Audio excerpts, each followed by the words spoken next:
გავიგე, გასაგებია, ესეც არასწორია, მაგრამ თქვათ, ესე მე შემოუგდე, პროვოკატორი ვარ და ჩემნაირებმა, ქალბატონ სალომეს, რომელიც ახლა ეცნობა თავის სამშობლოს. ესე ჩვენ პროვოკატორები ვართ, დაუშვათ, კოორდინაცია რაში გამოიხატება. რამეზე შეათანხმა ოპოზიცია. აი იმ საკითხებზე, რაც მე ჩამოგითვალეთ ახლა, რამეში შეთანხმება არის ანუნა. რამეს მოაბა ამ ქალმა თავი? რამდენი პროექტი დაიწყო, იმდენი ჩააფლავა. არ არის ასე? თუ რამე ვალი გვაქვს ამ ქალის? ამიტომ გამოფხიზდეს ყველა გამოფხიზლდეს. მე იმიტომ დავანებებ პოლიტიკას თავი, რომ ეს პოზიცია ჯობია ახლა ქვეყნისთვისაც და ჩემთვისაც. რაც არ მომეწონება, ვიტყვი, არაფერს ანგარიშს და არავის ანგარიშს აღარ გაუწევ მე უკვე. იმიტომ ჩვენ სამშობლოზეა და ჩემი შვილების სამშობლოზე და მომავალზეა საუბარი. უნდა დაიმსახურო რა ლიდერობა. ძალიან რთულია საქართველოში ლიდერობა და ვერი წინამძღოლო. ძალიან რთული. ხშირად სიკვდილის სიცოცხლეზე გადის. მთელი ჩვენი ისტორია ამაზე მეტყველებს. მთელი ჩვენი ისტორია. ეს შეწირულების ქვეყანაა. სამწუხაროდ თუ საბედნიეროდ არ ვიცი, ეს უფლისნება არის. ასე დაალაგდა ამდენი წმინდანი რო ყავს, იმიტომ ყავს, რომ ბევრი ნაძირალა და მოღალატე ყავს. ეს ამის შედეგია. ამიტომ შეკითხვებს კი არ უნდა გავექცეთ და გადავადებაზე კი არ უნდა ვიჩალიჩოთ, რომ ახლა ამისი დრო არ არის. მაშინ ვინმე მითხრას, როდის დადგება ამისი დრო. კი ბატონო. ეს არის სააკაშვილი, მიხეილ სააკაშვილი არის პოლიტპატიმარი. ანუ აი შენ გეკითხები, როგორც ამ ქვეყნის მოქალაქეს. არის მიხეილ სააკაშვილი პოლიტპატიმარი თუ არა? კი ბატონო. აგა შენაღმერთო. არის. მე არ ვუარყოფ ამას. მიხეილ სააკაშვილი არის პოლიტიკური პარტიმარი და ყველა იმსახურებს, რომ სამართლიანმა სასამართლომ იმსჯელოს ზოგადად, მათ შორის მიხეილ სააკაშვილიც და ის არ არის ბუნებრივია გამონაკლისი და კი ბატონო, ის არის პოლიტიკური პარტიმარი. ბატონ გუბას, აი მე მინდა გკითხოთ, როგორ წარმოგიდგენიათ მაშინ აი პროცესების განვითარება, მე მესმის თქვენი წუხილები, პრეტენზიებიც, თუნდაც არ ვიცი, შენიშვნებიც და არ ვიცი, რამდენად გამოსწორებადია ეს ყველაფერი და ზოგადად ხედავთ თუ არა სურვილს ან ჩანს თუ არა ვიზეც თქვენ საუბრობთ თუნდაც მათი მხრიდან ამის სურვილი რომ აი რაღაცა დაალაგდეს რაღაცა შეიცვალოს დღეს მაგალითად აი გიგი უგულავა იყო ჩემი ეთერის სტუმარი რომელიც ამბობდა რომ აი 31 მარტი არის კარგი თარიღი რომ გავამწვავოთ ეს პროტესტი უფრო რადიკალური იყოს ჩვენი მოთხოვნები კი არ ვთხოვოთ ივანიშვილს არჩევნები დანიშნოს არამედ ვაიძულოთ უფრო მეტიც თქვა დავამხოთ უნდა ქართული ოცნება და ამისთვის უნდა მოვემზადოთ თუ ამბობდა რაღაცნაირად ყველა აღიარებს რომ კი 119 დღე პროტესტის მაგრამ ეს არ უნდა დაემსგავსოს რუტინას, რომ გავდივართ რუსთაველზე, ვაფიქსირებთ ჩვენს პოზიციას და შემდეგ ისევ რაღაცა მეორე კონკრეტულ დღეს ველოდებით თავიდან შესაკრებად. როცა ეს აქციები დაიწყო, პირველი 1 თვეზე მეტი, ხელისუფლებას ეშინოდა ამ აქციებს. ახლა აღარ ეშინია. დაუბრუნოთ, გავახსენოთ შიში. მე რაც ჩამოგითვალეთ, ეს არაფერი მოურჩენელი პრობლემები არ არის. ტექნიკური პრობლემებია, რაზედაც მე გესაუბრეთ ახლა. გადაწყვეტადი მაქსიმუმ 1 კვირა 10 დღის თემებია. მეც ვამთავრებ ყბადაღებული ერთიანობის თემას, იმიტომ ბევრმა ვერ გაიგო რას გულისხმობ. ვიღაცას გონია რომ საერთო სიას გულისხმობ. რა დრო ეს საერთო სია, ანუნა. ჯერ არჩევნებია მოსაპოვებელი.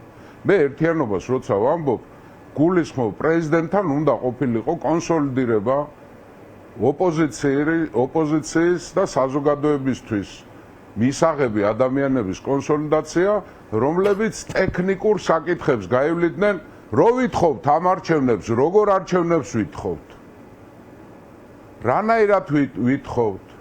ვინ ნიშნავს ამ არჩევნებს? როგორი ნიშნება ეს არჩევნები? ამ მთავრობის ხელში ტარდება, თუ ტექნიკური მთავრობა უნდა მოვიდეს, თუ კოალიციური მთავრობა უნდა მოვიდეს, თუ შეთანხმება უნდა მოხდეს, თუ შეთანხმება არ უნდა მოხდეს, მაშინ გამწვავება უნდა მოყვეს ამას. სხვათა შორის კონკურენციაში ვართ ჩვენ ახლა სერბებთან და უნგრელებთან, ეს კარგია სხვათა შორის. კარგია. იმიტომ რომ აქედან დასკვნა საქართველოს გამონაკლისი კი არ არის, საქართველოს არის კანონზომიერება ზუსტად.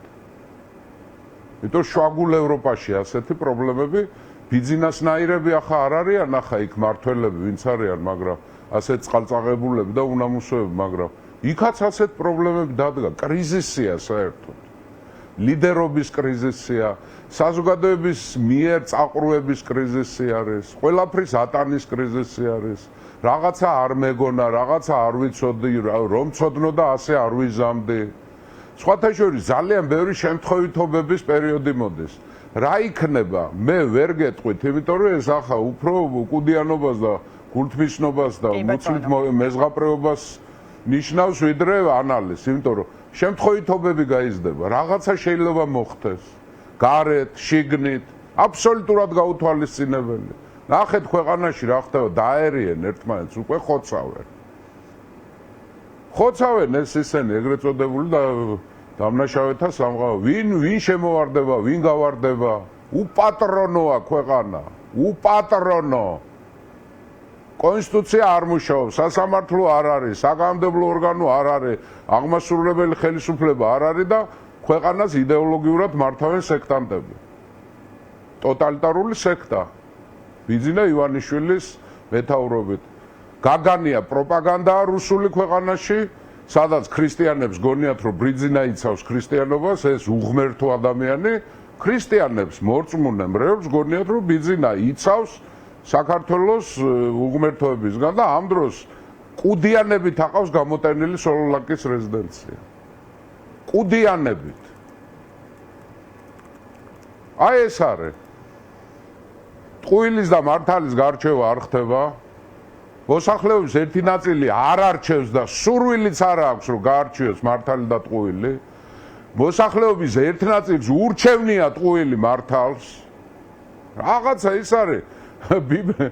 ბიბლიური კატასტროფის პირასა ვართ და ერთი შვება არის, რომ მარტო ჩვენ არა ვართ, ხო იცით ახლა? თანამოძმეებიც აგვყავს უბედურებაში, მსოფლიოში. იმიტომ რომ კაცობრიობას კრიზისი აქვს ზოგადად. ხედავთ, ხო? ფასეულობები გაქრა. აღარ არის. ევროკავშირი შეიქმნა ერთიანი გეოპოლიტიკის გამო კი არა, ერთიანი ფასეულობების გამო და აღმოჩნდა რომ ფასეულობების რღვევა ხდება იქ. რაღაცებზე აი ასე იცის წაყრუება, ასე იცის გადადება, ასე იცის ამის დრო არ არის. ჩვენთან ლოკალური ქართული ამის დრო არ არის და მსოფლიოში გლობალური ამის დრო არ არის. და ყველაფერი ერთად დაგვეყარა თავზე. ხდება ხოლმე ასე.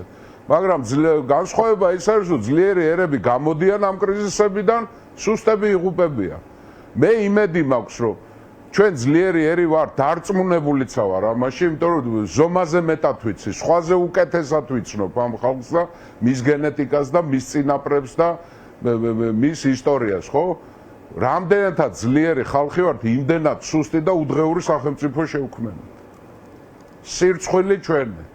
სირცხვილი ჩვენი. კი ბატონო, აი თქვენ სოფლიო ახსენეთ ბატონ გუპას და მოდით ჩემი ბოლო კითხვა იქნება იმ სოფლიოში მიმდინარე მოვლენების ფონზე, განსაკუთრებით რეგიონში. აი როგორ ფიქრობთ, ჩვენი ქვეყნის შიგნით ის ქმედებები თუ განცხადებები, რასაც ვისმენთ სხვადასხვა პოლიტიკური ძალების მხრიდან, კიდე ეს იქნება ქართული ოცნება თუ ოპოზიციიდან, აი რამდენად პასუხობს იმ გამოწვევებს, რაც არსებობს რეალურად დღეს სამყაროში, აი მართლაც რაღაც ახალი დღის წესრიგი ყალიბდება და აი არის თუ არა ადეკვატური მათი, არ ვიცი, პოზიციები, განცხადებები და ასე შემდეგ იმასთან რაც ხდება დღეს სამყაროში. აი გრძნობთ თუ არა თავს იმის ნაწილად, რაც ხდება ჩვენს გარშემო? არა, რა თქმა უნდა. კატეგორიულად არაადეკვატურები ვართ, როგორც ხელისუფლება, ისე ოპოზიცია და შედარებით არაუშავს საზოგადოებას, მაგრამ საზოგადოებასაც აქვს პრობლემები გარკვეული მიმდინარე პროცესები, რაც ხდება სოფლიოში იმასთან მაგრამ ამაში მე ერთ რამეს გეტყვით საზოგადოებასთან დაკავშირებით, რომ მარტო ჩვენი საზოგადოება კი არა, სოფლიოში ძალიან დიდი მასა ადამიანების ვერ გაერკვა რა მოხდა და რა ხდება. იმიტომ რომ ეს პროცესია, პროცესი უნდა დაინახო, პროცესი რომ დაინახო, სხვანაირი თვალი გჭირდება, სხვანაირი ცოდნა გჭირდება და სხვანაირი გამოცდილება გჭირდება, ხო, მაგრამ აი ის რომ პოლიტიკური სპექტრი არაადეკვატურია, ამაზე ვერ ვიტყვით რომ არაუშავს, იმიტომ რომ პოლიტიკოსი იმიტომ ქვია, რომ ეს უნდა დაინახო და გადაწყვეტილება უნდა მიიღო. და პრევენცია, საფრთხეები აცილო ქვეყანას თავზე. ხელისუფლება რო არ ვარგა გავიგეთ, შევთანხმდით, აღარ უნდა, ბეჭედ დასმულია. ცაშიც და მიწაზეც. დასმულია, რომ ეს არის ანტიქართული ბანდა, ხელისუფლებაც არ არის ესა. ხო? ბანდა ესა, შეხედეთ რა ხდება, ხო, მაგრამ ჩვენ ავშვებით დანარჩენები. ჩემი შეფასება არის სახიფათო სიტუაციაში ვართ რეგიონიც, საქართველოც, თითოეულ ჩვენთაგანიც, მთელი მსოფლიოც, მაგრამ ამავე დროს ძალიან პერსპექტიული და ძალიან საინტერესო პროცესები დაიწყო. ფაქტი ერთია, ძველი რაც იყო, ის აღარ დაბრუნდება. აი ბიძინა რო ორცნებობს, რომ ძველი დააბრუნოს, რომ ყველა მიჭკუაზე დადის და ყველას მისი ეშინია, ეს აღარ იქნება. ისევ როგორც მსოფლიოში იგივე ხდება. ახალი როგორ იქნება არავინ არ იცის. რამდენ ხანს გაგრძელდება, თუმცა ესეც კანონზომიერებაა, ცივილიზაცია ცოცხალი ორგანიზმია, კაცობრიობა ცოცხალი ორგანიზმია და ასეთ ციკლები აქვს, ჩავარდნები აქვს. აი ორმოში ხანდახან ჩავარდება ხო. ხან აყვავების პერიოდი აქვს, ხან დაცემის პერიოდი აქვს და არასოდეს არ იფიქროთ ის, რომ რაც უფრო დრო გავა კაცობრიობა აუცილებლად პროგრესისკენ მიდის. არა, ძალიან ხშირად უკან მიდის კაცობრიობა. ბევრი მაგალითია ამისი, მაგრამ ახლა ამისი დრო არ არის. ამიტომ სიფხიზლე, ინფორმირებულობა, ამ შემთხვევაში დიდი როლი უნდა ითამაშოთ და თამაშობთ ჟურნალისტებმა და მედია, რომ სწორად და დროულად მიაწოდოთ ინფორმაციები, როგორც ქვეყნის შიგნით, ისე ქვეყნის გარეთ და უნდა გავარჩიოთ ცოდნე და უცოდინარე. აი ეს ძალიან მნიშვნელოვანი ამბავია. სოკრატეს როცა ჰქონდა პრეტენზიები დემოკრატიასთან, ერთი პირობით ჰქონდა. რომ დემოკრატია კი არის კარგი წყობა, მაგრამ ერთი პირობით. მაღალ ინტელექტუალური მოქალაქე არის საჭირო. მაღალ ინტელექტუალური გულისხმობს ინფორმირებულს. რამდენად იქნება ჩვენი მოქალაქეები ინფორმირებული სწორად? რამდენად სწორი ანალიზები გაკეთდება? რაზე გამახვილდება ყურადღება? ხო, ამას ბევრი რამე რთული სიტუაცია, საერთოდ ცხოვრებაა რთული. დილით რო ადამიანი იღვიძებს ისევე ბრუნდება იმალაგას, სადაც უფალმა ჯოჯვიმიდან 64 და გამოაგდო. ხო? და მის მერე ასე ვართ, იმიტომ რომ საფრთხეები არის, ჩვენი ცხოვრება კიბეზე რო ჩავდივართ, საფრთხეც არის და რუსეთი დაგვესხმება ჩვენ თუ ჩვენ მეზობლებს, ესეც საფრთხე არის. და აქ არის ზუსტად ჭკუა, ნიჭი და ინფორმაცია და პრინციპულობა. ეგ არის რა. სხვა რეცეპტი არ არსებობს. არ არსებობს სხვა რეცეპტები. შემთხვევითობების რაოდენობა გაიზრდება ძალიან, აი ყოველ საათს რაღაცა ახალი ხდება. კი ბატონო.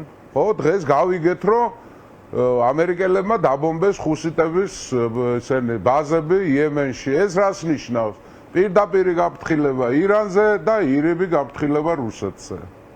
ამას ნიშნავს, მე მგონი გამოვიცანეთ. გადაუარეს ხუსიტებს იქა. რა იქნება ხვალ არ ვიცი. მით უმეტეს პოლიტიკური სპექტრიც რო ავიღოთ სოფლიოში, ხო, სტაბილურობა აკლია, ყველა ევროპას ლიდერები არ აყავს. ჩერჩილის ფეხის ჩხილი არ აყავს ევროპას. ჩერჩილს თავი დავანებოთ კაცო მარგარეტ ტეჩერის და ჰელმუტ კოლის და მიტერანის ფეხის ჩხილები არ აყავთ, ხო? აი ეს გამოიწვია იმან გადადებამ, ამის დრო არ არის, გაყინვამ კონფლიქტები, საერთაშორისო ორგანიზაციები არ მუშაობს, რეაგირებები არ არის, არავისი აღარ ეშინია უკვე. აგერ ნახეთ სირიაში ლეტამიდის ალავიტების და ქრისტიანების რეაქცია სად არის? სად არის გაეროს გენერალური მდივანი? სად არის ვინმე გუტიერეში, სოციალისტი, ტროცკისტი? აი ეგ არის. ასე არის. ისევ გავიმეორებ იბნ ხალდუნის ნათქვამს. ეს იყო დიდი მოაზროვნე, ითვლება რომ სოციოლოგიის მამა იყო, ხო? არაბი დიდი მოაზროვნე. ცუდი დროება ქმნის, კარგი დროება ქმნის სუსტებს, სუსტები ქმნიან ცუდ დროებას, ცუდი დროება ქმნის ძლიერებს და ძლიერები ქმნიან კარგ დროებას. კარგი დროება გავიარეთ, 80 წლიანი მშვიდობა გავიარეთ, სუსტები დამკვიდრდნენ, იდიოტები მოვიდნენ ხელისუფლებებში. ასე ხანდახან კარგმა ცხოვრება მიცის ეს რა ქვია, იდიოტიზმისკენ ისა სწრაფვა და გაზარმაცება გონების, ხო? მაგრამ ახლა დგება ცუდი დროება გამოაჩენს ძლიერ ფიგურებს, აუცილებლად. უნგრეთში ნახეთ უკვე. კი ბატონო. გამოჩნდა ახალი ლიდერი. უნგრელი ჰუსარების ტანსაცმლით გამოვიდა დღეს მიტინგზე თუ გუშინ. ასე იქნება, ახალ ლიდერებს მივიღებთ.